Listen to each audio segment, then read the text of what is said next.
잠시 말씀을 위해서 기도하겠습니다. 아버지 하나님, 부족한 사람이 말씀을 이어나게 되었습니다. 아버지 하나님, 귀한 우리 주님의 말씀을 전파하는 가운데 우리 성령님께서 역사하셔서 말씀을 가르치는 사람이나 듣는 사람이나 또 말씀에 귀가 어두운 사람까지도 귀의 문을 열어주셔서 감동으로 같이하게 인도하여 주시옵시고 역사하여 주셔서 성령의 역사가 많이 일어나게 주님 인도하여 주시옵소서. 예수님 이름으로 기도드립니다. 아멘. 마태복음 13장은 비유장이라고 말합니다. 비유가 많이 나와 있어요. 비유가 많이 나와 있는데 그 비유를 세어보면 총 8개의 비유로 되어 있습니다. 지금까지 7개의 비유를 했어요. 한 가지 비유가 오늘 본문 말씀에 나오고, 그래서 총 8개의 비유가 나옵니다. 제일 처음에 나오는 1절에서부터 13절 말씀에 보면 씨 뿌리는 자의 비유가 나오죠.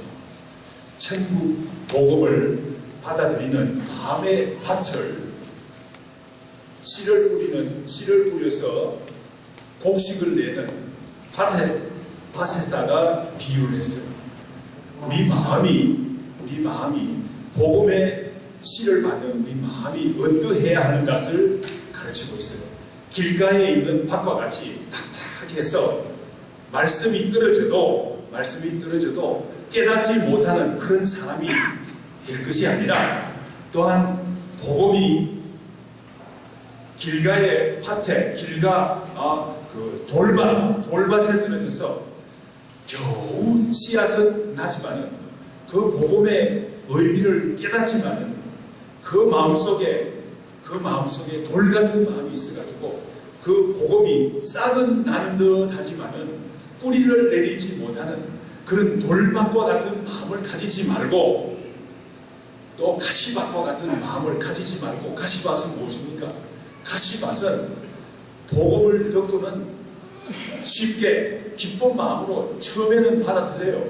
그렇지만은 가시가 그 마음밭에 있기 때문에 그 복음이 자라서 열매를 맺지를 못하는 거예요. 그런 가시밭과 같은 마음을 가지지 말고, 돌밭과 같은 마음을 가지지 말고, 길가와 같은 딱딱한 밭을 가지지 말고 옥토가 되어서 복음을 받아들이고 그것을 100배, 60배, 30배의 결실을 맺는 그런 마음밭을 가지라 하는 비유로, 제일 처음에 씨 뿌리는 자의 비유가 바로 그런 비유죠. 또 가라지의 비유도 나오죠. 가라지의 비유는 어떤 비유입니까? 하나님께서 이 세상을 창조하시고 이 하나님의 다 밭이에요. 이 하나님의 세상이에요. 그렇지만은 주님께서 복음을 뿌리고 좋은 씨앗을 뿌리지만은 떠나지 않게 가라지가 뿌려지는 거예요. 가라지를 누가 뿌립니까? 그것은 사단 마귀가 뿌리는 거예요. 이 세상은 주님의 세상이지만은 가라지가 있어요. 현실적으로 가라지가 있어요. 있다는 사실을 우리에게 견고하고 있어요. 주님께서 그러면 영원히 그 가라지를 그대로 두시느냐? 그렇지 않죠. 가라지가 무엇입니까? 사람들을 유혹하고 사람들을 파멸로 길로 이끄는 이단들을 말하죠. 주님께서 심판날에는 그 가라지는 모아서 묶어서 불에다 던진다고 했어요. 알곡은 창고에 들이지만은 가라지는 모아서 묶어서 불로 사른다고 그랬어요. 겨자씨와 누룩의 비유가 나오죠. 겨자씨는 어떤 씨입니까? 가장 작은 씨라고 그랬죠. 가장 작은 씨. 우리가 보잘것없는 능력을 가진 사람이죠. 겨자씨의 비유는, 겨자씨는 작지만은 자라서 어떤 나무가 됩니까? 거기에 수많은 새들이 와서 깃들이고 쉼을 얻는 그런 겨자나무가 되는 거예요. 그와 같이 우리가 부족한 사람이지만, 보잘것없는 사람이지만, 천국 복음이 우리 마음에 들어와서 겨자나무와 같은 나무가 되어서 우리의 복음의 그늘 아래 많은 사람들이 와서 쉼을 얻고 영생을 얻는 그런 길로 가도록 도와주는 그런 겨자씨와 같은 우리의 존재라는 사실을 밝히고 있어요. 또 누룩의 비유는 무엇입니까? 누룩의 비유는 그 누룩은 어떤 여자가 가루서만이라는 것은 대단히 많은 양을 말해요. 가루서만이 얼마나 많은 양입니까? 그런데 그 가루서만을 어떻게 부풀립니까? 조그마한 양의 누룩으로 가지고 온 가루를 서만을 다 부풀리는 거예요. 우리가 비록 적은 힘을 가진 미미한 존재지만 알려지지 않는, 눈에 보이지 않는 그런 존재지만 우리가 복음으로 무장을 할 때 누룩과 같이 되어서 온 세상을 변화시키는 그런 사람이 될 수 있다는 사실을 밝히고 있어요. 밭에서 보화를 찾은 농부의 비유는 어떤 목적을 가지고 있습니까? 또 진주장사의 비유가 나오죠. 진주장사의 비유와 밭에서 보화를 발견한 이 비유는 무엇을 말합니까? 천국 복음의 귀중성을 이야기하는 거예요. 천국 복음은 무엇보다도 귀하다는 사실을 가르치고 있어요. 보화를 발견한 농부나 진주를 발견한 진주장사나 한결같이 자기 모든 것을 다 들여가지고 희생해서 그 진주를 사기도 하고 보화를 발견한 그 보기에는 보잘것없는 밭을 사는 거예요.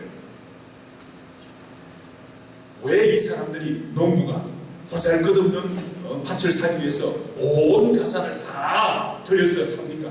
왜 진주장사가 진주 하나를 사기 위해서 모든 가진 것을 다 팝니까? 세상 사람들은 그것을 잘 몰라요. 그렇지만 천국 복음의 귀중함이 언제 나타나느냐?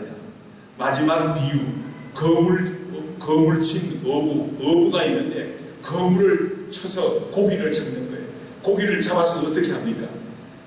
좋은 고기와 못된 고기를 갈라서 우리 주님께서 마지막으로 심판주로 오실 때 거물친 어부가 고기를 갈라 두는 것 같이 우리 주님께서 못된 고기는 다 모아가지고 다 버려버려요. 쓸데없는 버려버려요. 지금까지 7가지의 비유를 말씀드렸습니다. 예수님께서 제자들에게 51절 말씀해 보니까 제자들이 이제 모든 것을 깨달았느냐 제자들에게 말씀했어요. 그랬더니만 제자들이 그러하오이다. 제가 생각할 때는 제자들이 완전히 깨달은 것 같지 않아요. 시험 보는 것 같으면 그 7가지 비유에 대해서 시험 보는 것 같으면 50점 이하로 납치할 사람들이 많을 것 같아요. 그런데 우리 주님께서 그렇게 말씀하셨죠. 제자들의 깨달은 것을 받아들였어요. 우리 주님께서는 우리가 기억하는 비유를 13장의 비유를 오랫동안 제가 말씀을 전거했지만 다 그 기억할 사람 그렇게 많지 않아요. 중요한 것은 우리 주님께서는 우리의 마음을 받으시고 주님께서는 제자들의 마음을 받으시고 그러하오이다. 그럴 때 주님께서는 제자들의 마음을 받으셨어요. 비유에서 나오는 그 모든 것을 우리가 깨닫지 못할지라도 우리 마음을 주님께 드릴 때 주님의 가르침에 우리 마음을 드릴 때 우리 주님께서는 받으시는 줄 믿습니다. 오늘 본문 말씀 52절 말씀해 보니까 천국 복음을 가르치시고 천국 복음을 가진 제자들의 책임에 대해서 가르치고 있습니다. 다시 한번 비유로서 가르치시고 있습니다. 제자들을 52절 말씀 우리 다 같이 한번 읽어보겠습니다. 다시 시작. 예수께서 이르시되 그러므로 천국의 제자들 서기관마다 마치 새 것과 옛 것을 그 공간에서 내오는 집주인과 같으니라. 그렇습니다. 예수님께서 천국 복음을 받아들인 그 제자들을 뭐라고 하는 것 같으면 천국의 제자들이라고 했어요. 천국 복음의 제자들이죠. 천국 복음을 가지고 나아가서 가르치는 천국 복음의 제자들이 된 거예요. 그런데 오늘 보면 천국 천국의 제자된 서기관마다 그랬어요. 서기관이라고 했어요. 서기관은 어떤 사람들입니까? 서기관은 하나님의 말씀을 연구하는 사람들이에요. 잘 연구해서 가르치는 사람들이죠. 그래서 제자들에게 하는 말이 천국의 제자된 서기관마다, 제자들이 천국 복음의 제자들이 되었죠. 천국 복음을 잘 연구해서 가르치라는 그런 말씀이죠. 그런데 우리는 어떻습니까? 우리는 서기관이라는 말만 들으면 눈이, 귀가 번쩍 뜨이죠. 서기관이 신약 성경에서는 서기관이 그 좋지 않은 인상을 주고 있어요. 왜 그렇습니까? 신약 성서에 나오는 서기관들은 구약 성경을 말이죠. 꿰고 있었어요. 연구를 얼마나 했든지 구약 성경을 손바닥 안에 다 꿰고 있었어요. 그렇지만은 이 사람들은 그 말씀을 가지고 자기 자신의 서기관들의, 바리새인과 서기관들이 권위와 그 지식의 교만함 때문에 오히려 성경 말씀을 가르치는 듣는 사람들을 말고 더 어렵게 만듭니다. 더 많은, 이 사람들은 더 많은 전통과 더 많은 유전을 만들어가지고 복음을 가르치는 것이 아니라 그 하나님의 말씀을, 귀한 하나님의 말씀을, 즐겁고 기쁜 말씀을 가르치는 것이 아니라 더 많은 전통과 유전을 붙여가지고 사람들을 더 어렵게 만듭니다. 그런데 오늘 주님께서 제자들에게 말씀하시기를 너희들은 천국의 제자된 서기관이며, 동시에 뭐라고 말씀하시는가 하면 마치 새 것과 옛 것을 그 곳간에서 내오는 집주인과 같으니라고 말씀하셨어요. 천국 복음의 제자들, 천국 복음을 맡은 제자들은 서기관이 되어서 말씀을 잘 가르칠 뿐만 아니라 또한 새 것과 옛 것을 그 곳간에서 가져나오는 집주인과 같다고 해서 집주인의 마음을 가져야 된다고 오늘 주님께서 밝히고 있습니다. 집주인은 어떤 사람입니까? 집주인은 뭐 그냥 바리새인들과 같이 이렇게 저렇게 안 하면 때리고 그런 사람이 좋은 집주인이 아니죠. 좋은 집의 주인은, 진실로 귀한 주인은, 가장 좋은 집주인은 어떤 주인입니까? 우리 가족들이, 내 아내가, 내 아들, 딸들이, 내 가정에 속해가 있는 내 서번트들이, 종들이 어떻게 잘 먹고 따스하게 자는가 늘 살피는 사람이 집주인이죠. 그런 사람이 진실로 귀한 주인이 아닙니까? 그래서 이 집주인은 어떻게 합니까? 우리 가정을 위해서, 우리 집에 있는 모든 사람들을 위해서 늘 생각하다 보니까 시장에 가서 물건을 사는데 그 당장 필요하지 않는 거예요. 사서 곳간에다가 탁 저장 척 해놓고, 또 어떤 때는 보면 시장에 나가보니까 새로운 물건들이 있는데, 이야, 이것은 우리 집에 꼭 필요한, 사자. 그래서 돈을 들여서 사오는 거예요. 곳간에다가 새 것도 갖다 놓고 옛 것도 쌓아두면서 우리 가정이 겨울이 올 때, 필요할 때 우리 집안 사람들이 한 사람도 춥지 않게 따뜻한 옷을 입혀야 되겠다. 그래서 벌써 여름부터 이 사람은, 좋은 집 주인은 겨울 옷을 준비합니다.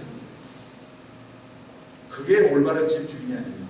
오늘 복음을 맡은 사람들은 새 것과 옛 것을 그 곳간에서 내오는 집 주인과 같다고 했어요. 천국 복음을 맡은 제자들을 서기관이 될 뿐만 아니라 또한 집 주인과 같은 그런 존재가 되어야 된다고 오늘 주님께서 밝히고 있습니다. 복음은 구약도 있고 신약도 있습니다.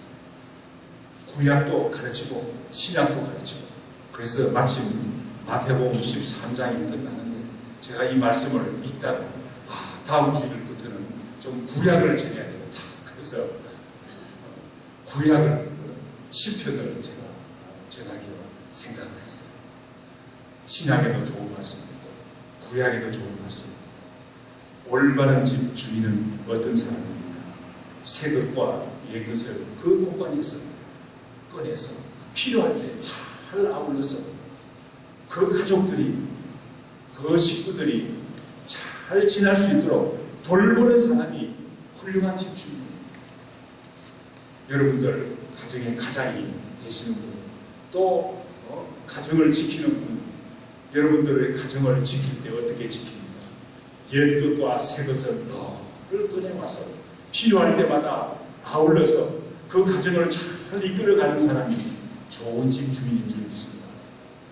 우리가 오늘 복음 말씀에 천국 복음을 전하는 제자들, 서기관이 될 뿐만 아니라 우리가 말씀을 밝히 알아야 되겠어요.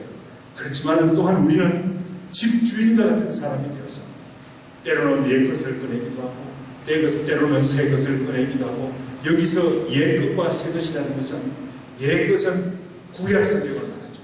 구약 성경을 말하고 새 것은 신약 성경을 말하는데 이때는 아직 신약 성경이 쓰여지지 않을 때니까 새 것은 예수님의 가르침을 말하는 거죠. 예수님의 가르침, 또 구약 성경에 나오는 구약 성경이 예수님의 말씀을 가르치는 그 내용이 아닙니다. 새 것과 옛 것을 예수님의 말씀을 잘 받아들일 뿐만 아니라 또한 구약 성경에서 나오는 여러 가지 복음의 메시지들을 잘 전파하는 여러분들의 가정을 집주인과 같이 새 것과 옛 것을 그 곳간에서 꺼내와서 가정을 잘 이루어가는 그런 가장들이 되기를 간절히 축원합니다. 서기관들은 그렇지 못해요. 신약 성서에 나오는 서기관들은 어떻습니까? 이 사람들은 구약 말씀을 잘 알았어요. 어떻게 예수님께서 새 것을 전하는데, 하나님의 아들인 예수님께서 말씀을 전하는데 어떻게 방해합니까? 멀리까지 안 그래도 마태복음 9장에 보면 9장 2절에서부터 4절 말씀에 보면 예수님께서 침상에 누운 친구가 있었어요. 중풍병자 걸린 사람이 있었어요. 주님께서 침상에 누운 중풍병자를 고쳐주셨어요. 그냥 고쳐주신 것이 아니라 죄를 사해 주시고 병까지도 고쳐주셨어요. 그러니까 서기관과 바리새인이 뭐라고 그럽니까? 이 사람이 신성을 모독하는 거다. 이렇게 걸고 넘어지는 거예요. 마태복음 9장에만 보더라도 10절에서부터 11절 말씀에 보면 예수님께서 세리 마태의 집에서 친구들과 같이 식사를 하셨어요. 세리 마태가 회개하고 우리 주님께 돌아오기를, 새로운 삶을 살기를 원하는 거예요. 그래서 예수님께서 마태의 집에서 친구들과 같이 식사를 했어요. 그럴 때마다 바리새인과 서기관들이 뭐라고 말합니까? 너희 선생은 어찌해서 세리 죄인들과 함께 식사를 하는가? 이렇게 걸고 넘어지는 거예요. 바리새인과 서기관들은 늘 예수님께서 하시는 사역을 방해하고 걸고 넘어지는 것밖에 없어요. 사람들을 잘 보살피는 집주인과 같은 마음을 가졌다면 침상에 누운 중풍병자가 병을 고침을 받았을 때, 너 얼마나 감사하냐, 우리 주님이 얼마나 감사하냐, 이렇게 위로의 말을 하지 못할 망정 예수님을 몰아세우면서 이 사람이 신성모독을 하는 거다.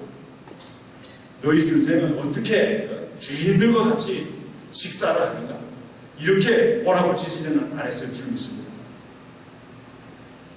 예수님께서 귀신 들린 사람을 고쳤어요. 말 못하는 귀신 들린 사람을 고쳤어요. 얼마나 답답했겠습니까? 말을 못하는 사람이 얼마나 답답한지 알 수 없어요. 그런데 귀신 들린 사람을 고쳤는데 예수님을 어떻게 모함합니까? 귀신의 왕의 힘을 빌어서 귀신을 쫓아낸다. 이제는 뭐 갖다 붙일 거 없으니까 뭐 이런 것까지 갖다 붙이는 거예요. 귀신의 왕을 의지해서 귀신을 쫓아내는 거예요. 이렇게 예수님의 사역을 방해한 사람들이 바리새인입니다. 우리가 바리새인의 마음을 가지고 있어요. 바리새인의 마음 중에서 하나님의 말씀을 깊이 연구해서 그 뜻을 깊이 깨닫고 좋은 점이 있죠. 그렇지만 예수님의 사역을 새 것을 부정하고 하나님의 아들인 예수님을 부정하고 거절하는 이런 일은 얼마나 악한 일인지 알 수 없습니다. 오늘 본문 말씀에 보면 53절에서부터 57절 말씀에 보면 예수님께서 비유를 마치시고 고향 나사렛으로 가셨다고 합니다. 예수님께서 고향에 가셔서 52절 말씀에 보니까 그 배경을 얘기를 드리자면 예수님께서 원래 나사렛에서 사셨죠. 그러다가 약 한 1년간 갈릴리 사역을 공생애를 시작할 때 가브나움에서 살으셨어요. 가브나움을 중심으로 해서 예수님께서 말씀을 가르치시고 산상수훈도 가르치시고 또 병자도 고치시고 귀신 들린 사람도 쫓아내시고 이렇게 해서 사역을 하셨어요. 그런데 이제 다시 고향으로 돌아가셨다고 했습니다. 고향에 돌아가서 54절 말씀에 보니까 고향으로 돌아가서 고향 사람들을 해당해서 가르쳤는데 지혜와 능력으로 가르쳤다고 합니다. 그랬더니만은 그 고향 사람들이 놀랐다고 그랬어요. 예수님의 지혜와 능력 때문에 놀랐다고 그랬어요. 그런데 문제가 시작이 됩니다. 54절 마지막에 보면 이 사람의 지혜와 이런 능력이 어디서 나느냐? 예수님에 대한 믿음에 의심을 가지기 시작합니다. 예수님께서 지혜와 능력으로 가르쳐서 사람들이 다 놀랐어요. 아마도 예수님께서 병자들을 고치셨을 수도 있죠. 아마 이 사람들은 갈릴리에서 고치신 병자들의 그 이야기도 다 들었을 줄 믿습니다. 그래서 고향 사람들이 다 놀랐어요. 다 놀랐는데 마지막으로 보면 이런 능력이 어디서 나느냐? 55절에서부터 57절 말씀에 보면 이 사람들이 예수님의 가족들을 둘러보게 되었어요. 예수님의 아버지는 누굽니까? 목수 요셉이죠.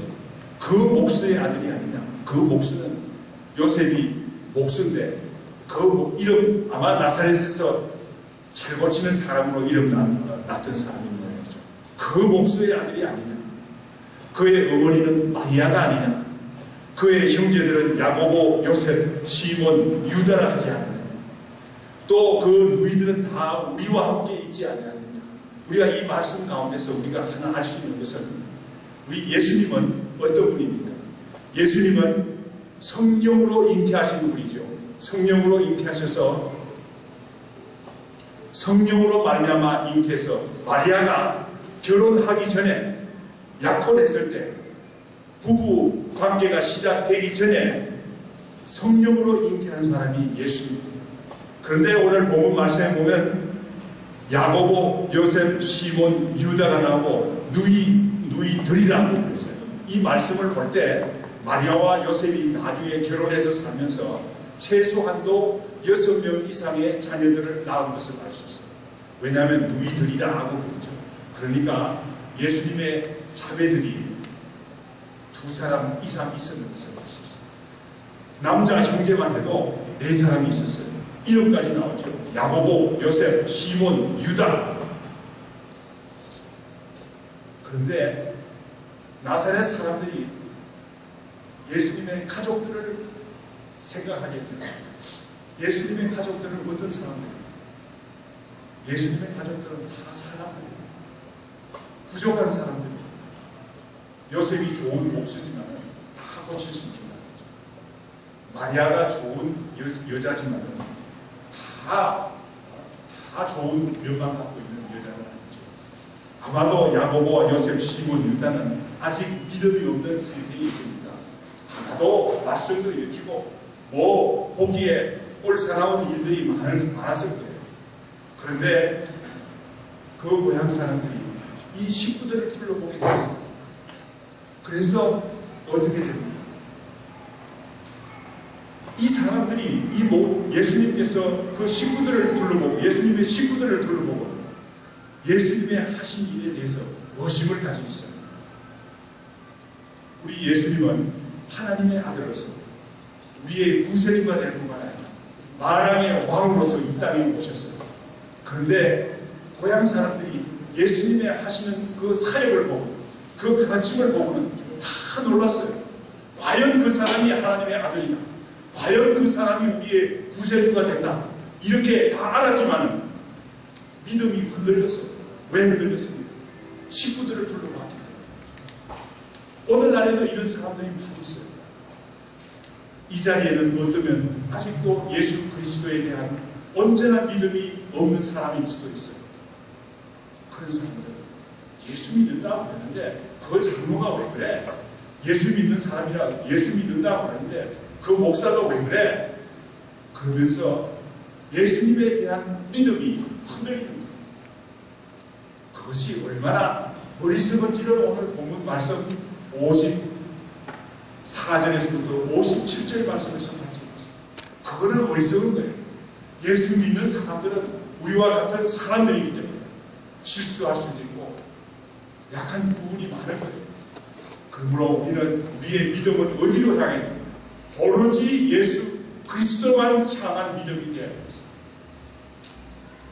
예수 믿는 사람들을 보고 예수 믿어도 그렇구만 이러면서 예수님에 대한 믿음이 흔들리는 것 같아요.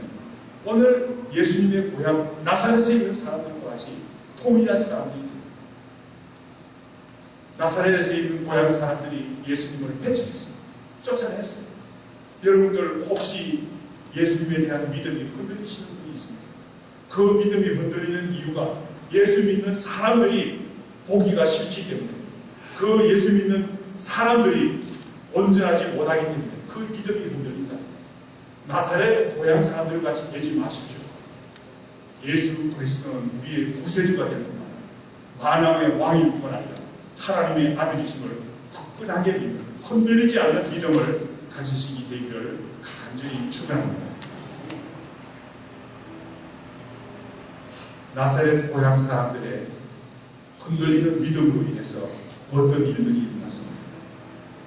오늘 본문 말씀 58절 말씀 우리 다 같이 한번 읽어보겠습니다. 그들이 믿지 않음으로 말미암아 거기서 많은 능력을 행하지 않을 것입니다. 그렇습니다. 우리 주님께서 그들이 믿지 않음으로 말미암아 거기서 많은 능력을 행하지 아니하십니다. 우리 주님께서는 믿지 않는 사람 우리 주님의 능력을 행하시지 않습니다. 우리가 이 사실을 분명히 알아야 되겠습니다. 여러분들 아직도 예수 그리스도에 대한 흔들리는 믿음이 가지고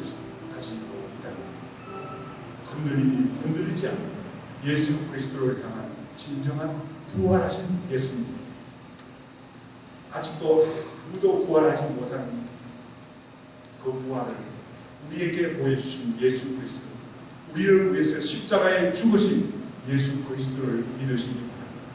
흔들리지 않는 믿음을 가지시기 바랍니다. 그럴 때 우리 주님께서 주님의 능력을 행하실 줄 믿습니다.